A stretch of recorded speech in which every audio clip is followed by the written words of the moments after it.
અકોટાની તાજ વિવાંતા હોટલની સામે cold drinks ભરેલા ટેમ્પાનો ટાયર જમીનમાં ખૂંપી જતા ભૂવો પડ્યો હતો.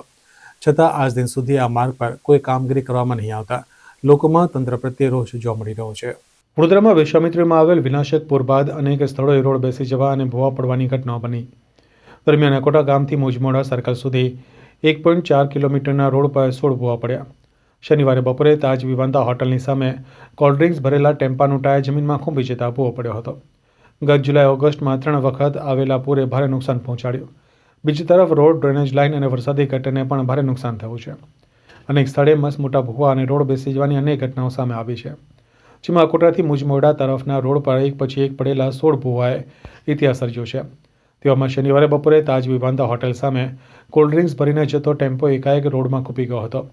આ રોડ પર વારંવાર પડતા ભૂવાથી લોકોમાં નારાજગી પ્રવર્તી હતી. અકોટા ગામથી મુજમોડા 4 રસ્તા સુધીના 1.4 કિલોમીટરના રોડ પર 16 ભૂવા પડ્યા છે, જેના રિપેરિંગનો ખર્ચ 5 કરોડ થયો છે. ત્યારે 17મો ભૂવો પડતા લોકોમાં નારાજગી ફેલાઈ છે. ડોર ટુ ડોરનો કચરો ભરેલું વાહન 2 મહિના પૂર્વે આ ભૂવામાં પડ્યું હતું. પૂર બાદ અકોટા રોડ પર મોટા ભૂવા પડી રહ્યા છે, જેનો સિલસિલો યથાવત રહ્યો છે.